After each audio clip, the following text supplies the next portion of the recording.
Hello, good evening, good afternoon, good morning, wherever you are in the world. I'm Ruth Carter, the Liberty Coach, and I'm here with a Parenting Live.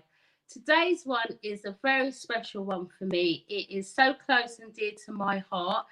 This week, it is Earth's Palsy Awareness Week, and it is a charity that has been a massive, massive support in my life. Today, when I was writing the blog, tears flowed to my eyes because rewriting and living that experience today, it was very, very emotional. And many of the parents who have children or themselves who may have experienced or have experience of having the condition Erb's palsy, or if you are a parent and you're a carer for a young person or a young adult or baby or child with Erb's palsy, you know the emotions that go with it. So I have a fantastic guest today by the name of Jackie Dewdney, who is a trustee committee member of the Erb's Palsy Group in the UK. We're going to be talking about the condition, what it is, bringing some awareness, but we're also going to be talking about some of the new exciting things that are happening in order to reduce this condition. You're probably sitting there thinking, Erb's palsy, what's that? And if you are, by the end of tonight's show, you will have a clear understanding about what that is. What I would love for you to do is to welcome my guest, Jackie. And if you have any questions, you know you're always welcome to comment. We will pick them up as we're going through. If you do comment and the live has finished, we will get back to you and give you a response. So let's welcome Jackie to the live. Welcome, Jackie. Hello, thank you for inviting me. You're so welcome. You're so welcome. Like I said, it's an honor to be able to, sound the trumpet on the Erb's Palsy Group because it is the awareness week this week. And there's been lots of fundraising going on. There's been lots of different activities. I've seen lots of different pictures that people have been posting about progress and achievements. So could you start by sharing with who you are and your connection with Erb's Palsy? Okay, I'm Jackie. I'm one of the trustees of the group. I've been a trustee for about 11 years now. My son Samuel, who is 16, has a bilateral Erb's palsy injury from birth. And I joined the group when he was about 8 months old and haven't looked back since. I've also got a place on the Big Baby Trial, which is one of the collaborations that we're doing with Warwick Clinical Trials Unit through the group. Excellent. And what is this trial hoping to achieve? The trial is putting mums to be in, if they're over the 90th centile on the chart at 35 weeks, they're going to be asked if they want to go into a trial, and they'll be randomly picked to either be induced at 38 weeks or go full term or over their dates, and they're going to weigh up whether inducing larger babies early is reducing the risk of shoulder dystocia. So could you explain to some of the parents, because on my channel I've got parents, some have medical needs, but it's not this one in particular. Can you explain shoulder dystocia for us? The most simplest term is, I suppose, when Terry Coates, one of the she's a midwife, but she also does a lot for Call the Midwife. She explains at our study days, it's like when Winnie the Pooh had too much honey, he got stuck in the hole. So basically what it is when the baby gets stuck behind the mother's pubic bone, the shoulders are stuck and they have to be turned in such a way or to be released. So you can't get the baby out just by physically pulling, because that causes the nerve damage in the brachial plexus, which is up in the shoulder. Yeah. So there are ways of actually getting the baby out without the injury occurring.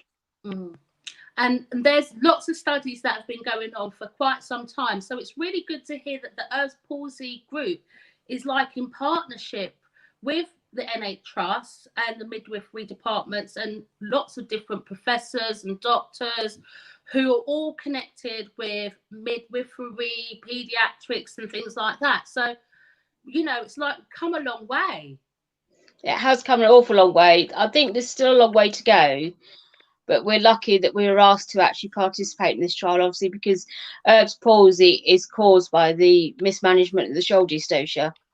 And they want to work out if it's safe, like I said, if it's safer to deliver early or go full term. Well, I know from my experience, when I had my first child, she was the one that had the shoulder dystocia and, as a result, Erb's palsy. And in that incident, I found for me, I didn't have any information at all. Not much. I had the physiotherapy department and they were more on, you know, letting the nerves have a chance to heal, like after delivery, seeing how long that would take and doing the exercises and things like that. I think in my case, which I do find very, very upsetting, is because my daughter had a dislocated shoulder on top of that. And that wasn't picked up until she was 18 months old. So from 10 days old, she was having physio on a dislocated arm. Yeah. That they didn't seem to know. You could hear my tone, how I'm a bit over it, because I was young. I was very, very trusting of the professionals, the doctors, that they knew exactly what they were doing. So I put all trust. I didn't ask no question because I thought, you know, you're bigger, you're better than me, you're much more knowledgeable, you're professional. So I kept my mouth shut, just let them get on with it. It was me having that conversation with Karen that really opened up the doors for me, because I realised along this journey, you do have to educate yourself, both medically, if you're going down that road, and if you take the legal route as well, legally, you need to educate yourself, because you need to know what they're talking about regards to your child and to, you know, ways to create the best recovery. What do you think? Yeah, your story's very, very similar to my own. We left my hospital when my son was 6 days old. We had no physiotherapy follow-up. We were told, oh, he'll be fine in 3 months, don't worry about it. I mean, we're 16 years down the line. He's had 2 surgeries to correct it. We were fortunate enough that we live in a small town, and my community midwife came out and she said, did they x-ray his clavicle? I said, yeah. Did they find a break? No. Well, it's broken. So we're like, okay. And he's not moving his arm, is he? No. But being first-time parents, not knowing what was going on or anything, and she said she referred us to physiotherapy. At 4 months old, he had nerve reroute surgery, and by the time he was 7 months, I finally got on the phone to Karen. It took me a whole hour of picking up the phone, putting it down, picking it up, putting it down, and it was the longest hour I've probably ever had, apart from my son's surgery, which was 4.5 hours long, which felt like days. Yeah. And Karen, being Karen, said, right, there's the information. You know, do this, do that, do everything else, do as your physio says. And she said the main thing, I think she tells everybody, which is the best words in the world, it was not your fault. Yeah, I cried. I did. Like, Yeah. I wept when I had that phone call, because I Yeah. had those mixed feelings. You know, I was upset, I was angry, I felt guilty, I was very emotional, even postnatal depression mixed with depression. It was just, I can't even put it into words. But No. you had this baby, you know, and you've got to look after them, and you've got to take them to all these medical appointments. You've got to make sure that they're seen, that you kind of get an understanding. It's when the things are missed, that's what makes it worse. And I think today, when I was writing that blog, because, you know, it's a traumatic delivery, and, you know, my daughter wasn't breathing when she was born, but when she did cry, it wasn't a normal cry. It was like a cry of pain. And then because of the situation, I think they just swaddled her and, you know, they took her to the NICU. And I couldn't even hold her. I had to just have her on a pillow, look at her face, and then smell her. So I had her scent, and then she was gone. And I was in agony. I was in so much agony. The midwife that delivered, I needed to go to the toilet, so she came to the toilet with me. I wouldn't let her out the cubicle. I was like, no, you've got to stay with me. I don't know what's going to happen. You know, she was like, no, you'll be all right. And it's just like, you lose a lot of your senses. Like, I felt like my whole pain threshold had gone. I felt in so much excruciating pain that it was just out of this world. But you do heal. As for me, I did heal quickly, I feel, because I was young, but I felt my daughter's recovery wasn't taking 6 weeks like they said.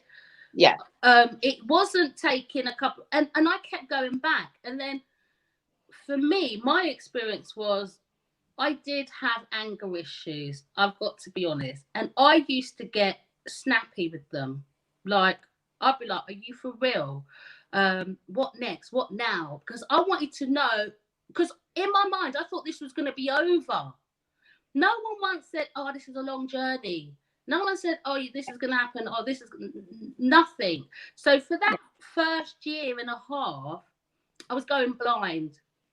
And I felt for the first time I had some clear direction. I actually knew more about the Erbs palsy for the information that I started to get.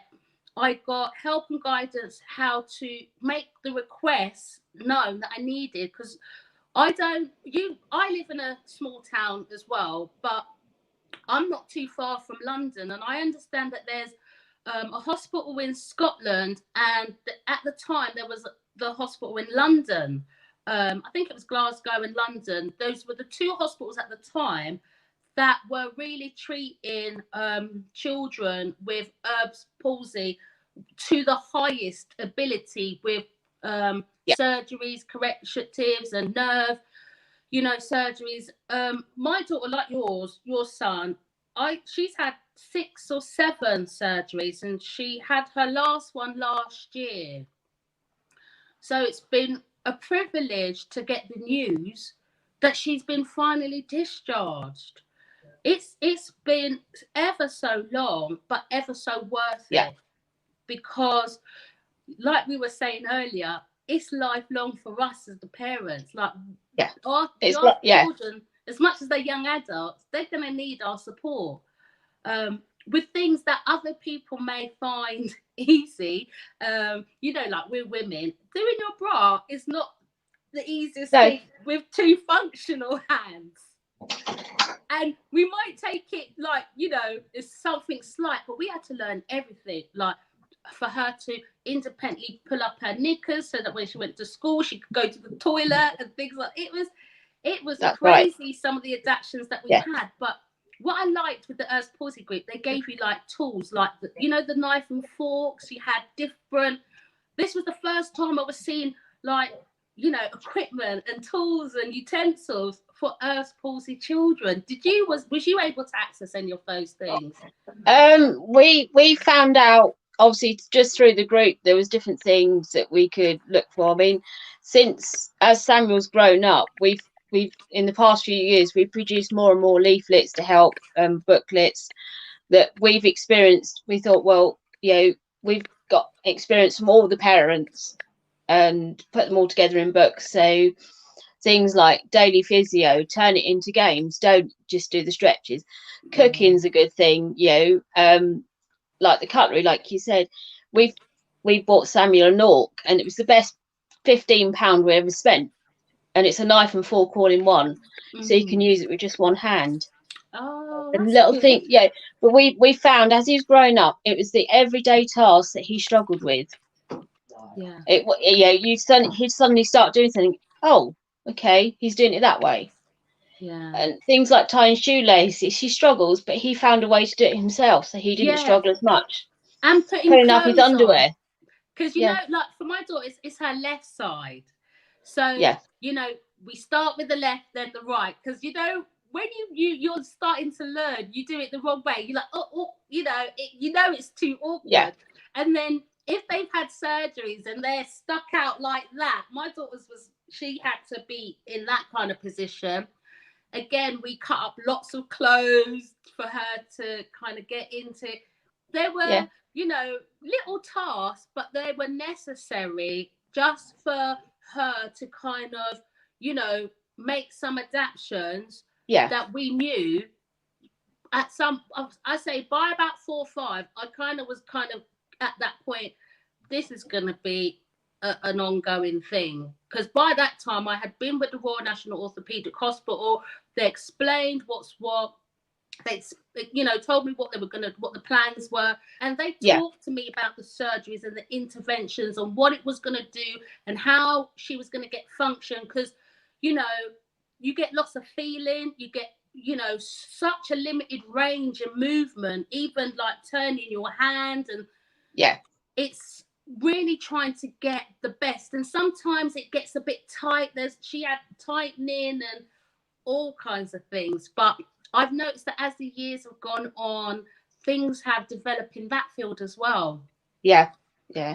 So I do feel for her, as going into her adulthood as she is now, that as she grows, should something happen, it's like there's this security that they're going to be there.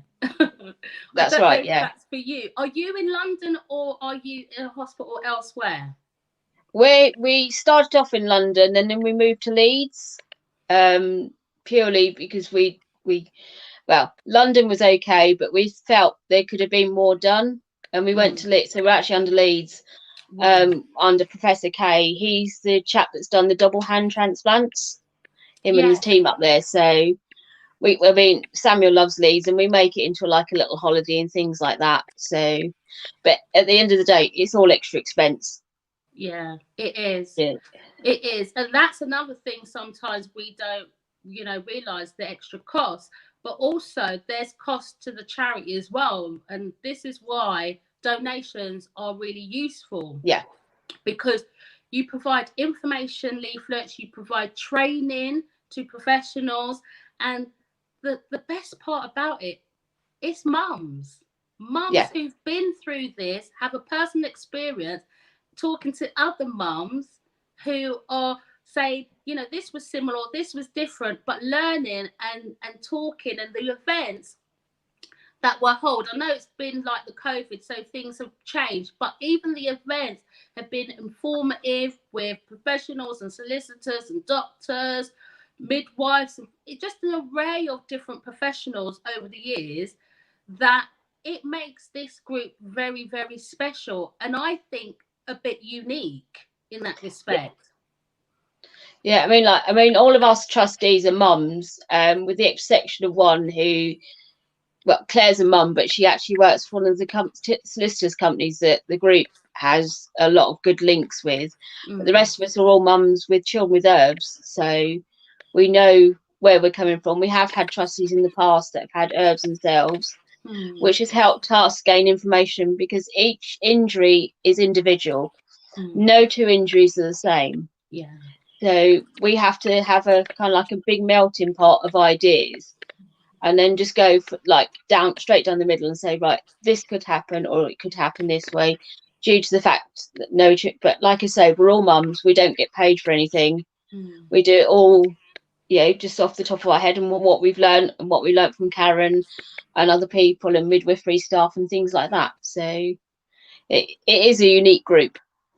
I find that to be very, very unique, and the learning that you gain over the years is phenomenal. Sometimes I say I should have been a lawyer by the time I finished, because you learn so much different information, and like you say, it's like the Earth Palsy group is got so much information for so many different facets that pertain to the condition itself. That if you need some advice, it's there. If you need to cry, there's someone on the phone to listen. If you need advice on, which doctors to go to, I even got help to write my letter, because I didn't know where, to refer her, and that's what Karen helped me with a lot. But even when I had wrote my letter to the doctor, that was it. We were thinged out of our doctor's surgery because he was like, "What are you saying? You know, are you accusing us?" I said, "No, I'm not accusing you." But I said, if the cat fits, hello. Yeah. Because all this waiters tip business, all this, we were just not getting anywhere. And I'm That's like, right. you keep saying this, and she's crawling, and I could see the difficulty. Like, she would crawl on this part of her hand. Yeah. Because she couldn't put her hand on the floor, and it was really frustrating. So, parents, if you're feeling frustrated, if you're feeling upset and angry, you know, share it in the group. If you've got great news and things are going well, share it in the group, because I think we get inspired by each and everyone's stories. I was watching, you know, 'cause people are posting videos of a little baby eating, you know, feeding themselves. You know, that's, you know, to others it's like art, but for us it's like, that's a massive achievement. Yeah, it's a massive milestone. Just the simplest little thing. Yeah. And you're like, wow. We need to celebrate it, and we need to continue celebrating it. And even though Earth's Palsy gets its week of awareness, our role is to really provide awareness throughout. So when I had spoke to Karen yesterday, I said, I'm going to help. I'm going to help with the social media. I'm going to help with promotions.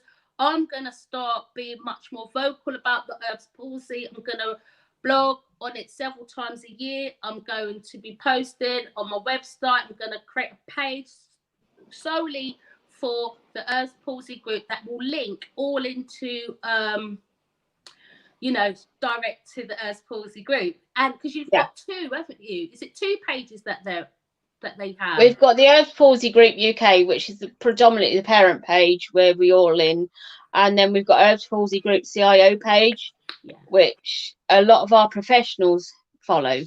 Right. So they are roughly set, but the main one is the Earth Palsy Group UK one, which was where people share anything and everything. Yeah. Whether it's worries about surgery or, like you say, somebody started crawling, and like, we know you'd understand, whereas all of our parenting friends from neonatal classes and all that wouldn't understand. It'd be like, well, so what, they're crawling, that's good, sort of thing. Whereas we celebrate it more because it is a huge thing for them to crawl. Can I ask, because obviously I haven't gone back down that road. I've got 2 children. I haven't gone back that road to go into, you know, antenatal classes, because what I found was when I had my daughter, I said, nobody mentioned this in the antenatal classes, which I went to. Nothing. And I said, no one mentioned anything about anything going wrong. No one mentioned, they never mentioned anything. That's right. So you're sold the perfect birth. Yeah. You're sold the perfect birth. Nothing can go wrong. You'll be giving birth in a hospital. You'll be fine. And it is a complete farce. And I feel like, I mean, it was 16 years. Well, Samuel's 16 and a half. So going back, it was like, oh, this will happen. You can have a water birth. Oh, you'll be fine. You know, healthy pregnancy, healthy mum, breastfeeding, blah, blah, blah. You'll have no. And then you're hit with this major trauma where your child gets stuck. You're in the. We were literally told that I was 30 seconds away from being whisked into theatre and being completely sliced open to get him out. Oh, wow. And you're like, okay, I was told this when he was 3 months old. And he was a good 18 months plus before I finally cracked. And, things happen. Gets to you. It does get to you. And I think we've got to be honest about that, and also kind of highlight those emotions that we face. Yeah. I mean, like I say, some parents within a few days realise something's gone wrong. We knew it had gone wrong, but I held it together for so long. And I knew things, and a lot of things I missed because I just blanked them out. And he was literally 18 months before I suddenly opened up and like, I need help. Yeah. Because it's like I felt like I was crumbling inside. But with this study that's been done, I know it's happening over a 3-year period. Yeah. What I liked was the measurements that are being done, because During pregnancy, the baby was big, and I Yeah. kept going. You know, you go to, I think it's like you go monthly or something. You know, they put the tape Yeah. measure over. Yeah, things like And that. the centile, they mark it. Well, they always were saying, "Oh, this is quite big. Come back." And I came back. Oh, she's getting bigger. Come back. But Yeah. they just left it. They never said Yeah. nothing. So when I had my son, I had him at 37 weeks. So with this trial and knowing that, you know, you're looking at, I think it was it 35? What? How many weeks pregnancy? It's when they now go for scans at 35 weeks apparently, which I'm like, okay, that's all new to me because it was 12 weeks and 20 weeks when I had Samuel. Yes.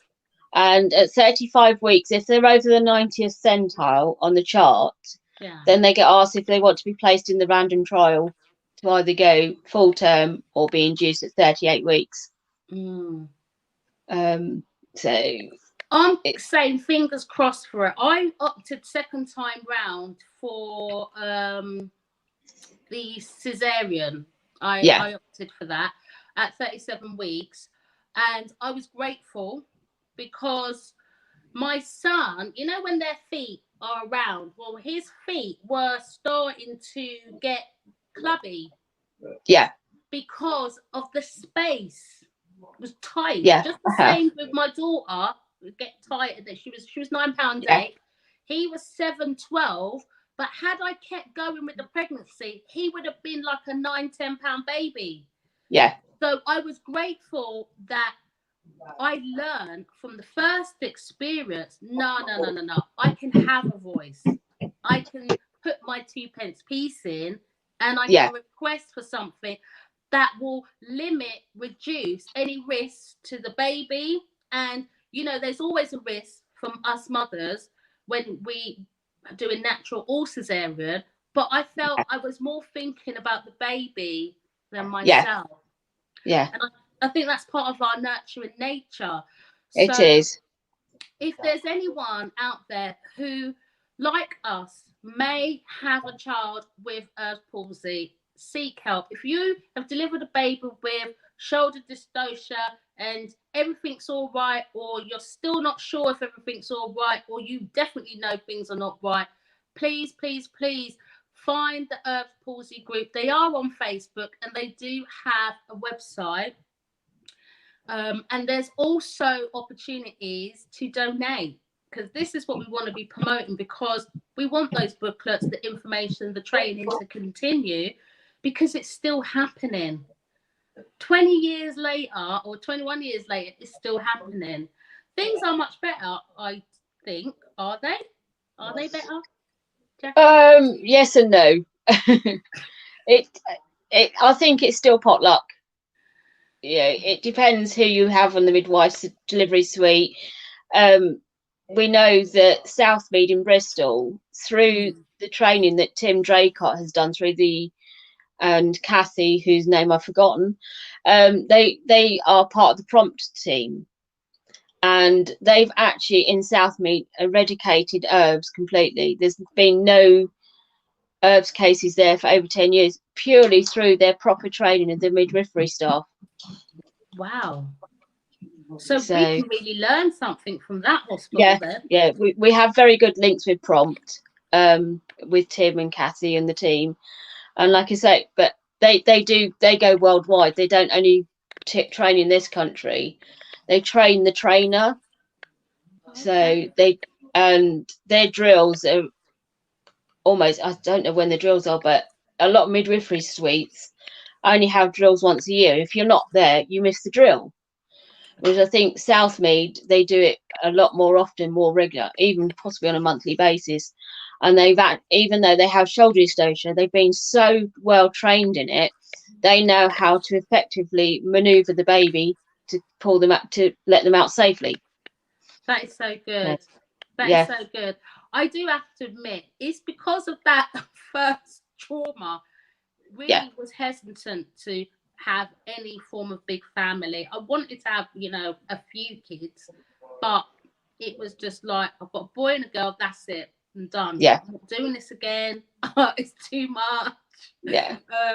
But I found that because I had the support of the group, I found that the second pregnancy, I could be much more vocal and say, you know, my first child is an herbs baby, so that they could take some care into, you know, planning how we would deliver the second one, and still going, you know, checking the centiles and things like that. But it was indicated it's a possibility. So I was like, yeah, I'm not doing that. I'm not going to have two children with the, no, I just wasn't prepared for that. Because it's stressful as it is. And I have my own medical needs as well. I've had them since I was 15 years old. So I just found that I kept going into these lulls. Like I had postnatal depression, but it just kind of just carried on and on and on. It never really goes. You do. I mean, even I nowadays still get the odd day where I feel like, oh, yeah, you go into you just want to go and hide somewhere, and you don't want to talk to anybody. And I mean, it's got better over the years. Every so often, you know, we wanted more children, but we weren't fortunate enough to have more because we had problems with falling with Samuel, and we unfortunately didn't have any more, which kind of hit me back a bit as well, because I now know that I'd never get the perfect birth that I did want, but I knew if I did fall pregnant again, it was C-section automatically. No matter what, even if it had meant I had to go to a hospital further away, I would have this cesarean. So it's the frustrating thing is that, like you say, it's still happening. Yeah, and I think if we can get more awareness out to people, like you guys are doing a fantastic job. You're tackling it from the head. You know, you're going straight to those that are delivering the babies, those that are running the departments, those that are doing the aftercare, the physio departments. I think that's phenomenal. You're linking with legal teams and those that need to take those types of actions.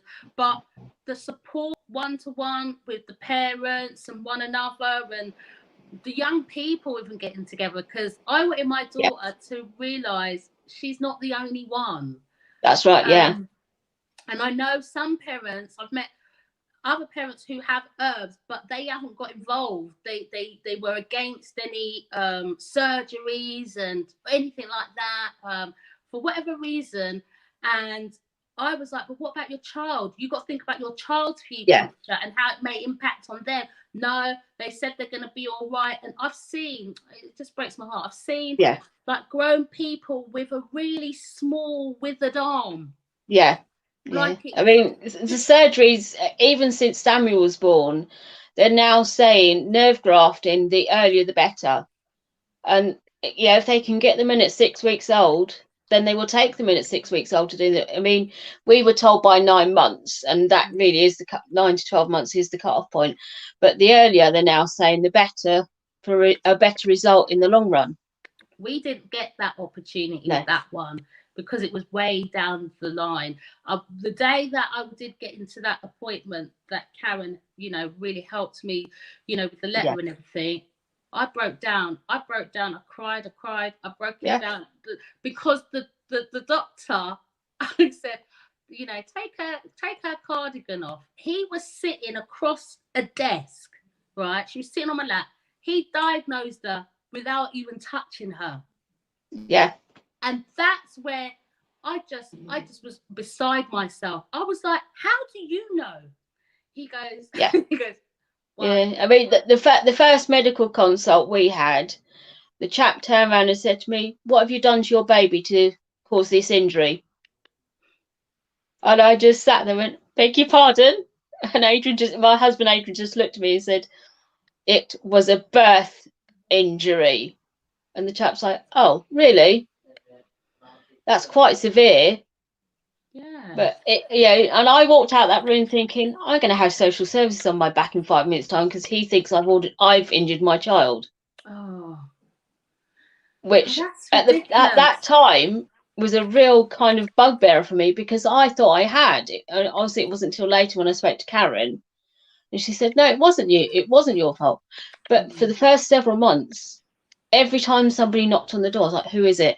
Every time the phone rang, I was like, who is it? And I was convinced social services were going to come and take him off me because I'd injured him. that is a fear, because I don't know if your son had balance issues. My daughter used to Oh, fall, yes. just scraped up the side of her face, Yeah. broke her Massive leg in eggs on two the head. places. It's crazy. Yeah. What? But I had I to think go to if I'd hospital. noted everything down, he would have been like a battered, like he probably would have been taken away. And I'm like, well, he has balance issues. Yeah, And the school were absolutely. getting a bit sus, when he started school, I explained everything to him, Mm. but there was still, oh, we are flagging it up. We are but why? He has balance issues. I've told you, if he falls, he will not put his arms out to stop himself. Yeah, He will just face palm the ground. And the amount of times I got called in because he'd banged his head or they found another bruise on him, I'm just mm. like, okay, fine, whatever. Yeah. Yeah, you've So been I told the suppose issue. we have to also kind of be clued up to educate the school systems, Yeah, because that is a fear that children's services will be called. Because I felt bad for all the times I brought her up to the like, even after surgery, my daughter stood on the stairs and she bashed. She was just she just had yeah, surgery. She was just trying to get this thing off. She was like, I don't know, nearly 20 months, and she was bashing it and she broke it.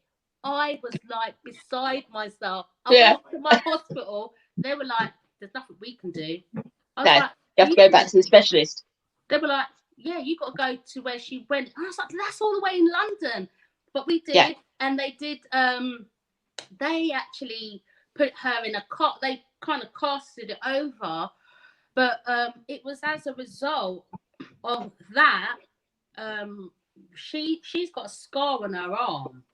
yeah. When I saw that, I just said, I don't know how much more pain you expect my child to take. So I just was like, that's it, I'm done, Yeah, do something about it. But Karen had already given me the information beforehand. I just didn't want to go down that route.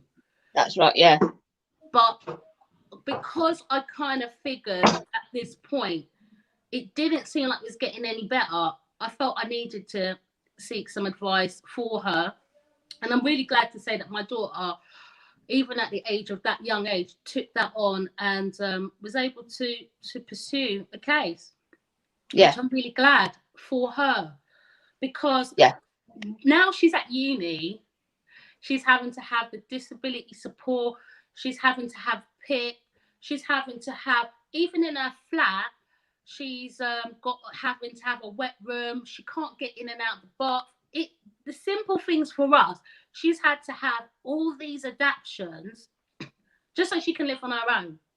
yeah, And they are going to grow up, they're not going to be babies. So I do think for us as parents, we do have to be forward thinking and think about their future. And what I'm guilty of, I didn't really think about myself at all. no, you don't. Yeah, you don't. You know what I mean? And yeah, you're constantly on it yourself, thinking, well, they need this, they need that, they need to do this, they need to do that. We need to go here. We need to, and you do forget about yourself until you do hit the brick wall. I mean, like I said, it was 18 months before I sort of hit that brick wall, and it hurt when I did, and it still hurts now some days. But I think, well, no, actually, I can use what I went through and how I felt, and I help others with it. And that's kind of got me over the brick wall rather than straight smack into it. So, And it's the pulling together and it's the banding together that we do one to another. So, Jackie, we are coming to the end. We've gone over okay. time a little bit, but it's because this is such a passionate subject for us. But I feel that the group has helped thousands of people. They've trained thousands and thousands of people. And I think the task is to continue doing that. And now that we're more on a social media front, I'm really happy to take that baton just to bring awareness, not just to my platform, but as many platforms as I possibly can. Because you know what I don't know yet, but I will find out, is whether this occurs in the Caribbean and other places. And if they have anything, because I know there's a group in America, like I mentioned. There is. They're on Facebook as well. You got your two groups, and I did see another Palsy group. What I would advise to people is find a group that is supportive, that can give you the information that you need, not just medically, but otherwise. And I think the talking, we cry. Of course we cry because it's emotional, but there's always that person at the end of the phone. There's always someone encouraging someone in the group. I really would advise you to do that. And I even know that on my platform, I have parents who have other medical needs. If the need that your child has, there is no group, I advise you to start your own. You'd be amazed how many other people out there that may be suffering as a result of something that may have happened, or need a support or someone to talk to, have a cup of tea, and or have an event.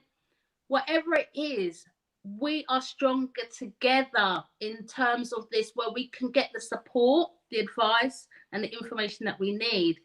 So, Jackie, I really, really want to thank you. Thank you for the information. Wishing the trial all the very best. When is that due to end? I think it was supposed to be next year, but we've actually got an extension on it for another 2 years, I believe. Because obviously we've had COVID, so we had to close the trial down for a little bit, and we won't get the numbers that we needed for the results. So we've actually been able to extend it, which is I would be good very news. interested to find out how that study goes and what those findings are. So I would like to invite you back for that, if possible. That's fine. Yeah, we'll be connecting anyway. You'll we see will. my face popping up here and there. I even posted, I think last year, my daughter's surgery and that. So I will still keep continuing because it's lifelong. I'm very much aware of that. If there are parents that want to talk, I will be directing you to the group because they're the professionals. I'm part of the group. I'm in the group. And any way that I can help and support, I will. But I feel that for now, we're going to make an end, because like I said, it was very, very emotional doing this. It really was. It just brought back all those memories. And then to hear that people are still going through it makes me sad. But I am praying for each and every one of you who are going through these difficulties, that you get the strength. And in the times when you feel weak, that is when you are your strongest, that you will make the right decisions both for your children and yourself, especially if you're an adult with Erb's palsy. Go back to your doctor, ask for the referrals, go to the right hospitals, connect, talk with the consultants about how you feel in your body, but how you feel as well in your heart. Because we need to be able to treat our minds, our bodies, and, give some little mention to our souls, because it will carry us through. So thank you once again. And thank you all for listening to this live. It is Earth Palsy Awareness Week. So I am asking you to share this video, because it is Earth Palsy Awareness Week. We thank you. If you want to make a donation, there's information on their website. I also put it on my blog post. Donate and share and spread the love. Thank you so much, Jackie. Thank you for having me. You're welcome. And we've had some of our guests saying they hope we're all right, and that the information, that this has been very informative, and said that we are strong ladies. Thank you so much, Sharon. I think all the parents are strong. Like, I like to refer to the parenting groups as fabulous parents. I think we're all fabulous people, but some of us go through challenges, some more than others, but we're still fabulous all the same. So with that, I'm going to bid you all a fantastic weekend. If you need more information, still continue to put it in the post, and we will direct you to the right people. So that is us for now. We're going to say goodbye. And thank you so much, Jackie. We look forward to speaking with you again. And to everyone, have a fantastic weekend. I've shared my story. I've poured my heart out. And there, give me your views and your comments. And take care. God bless.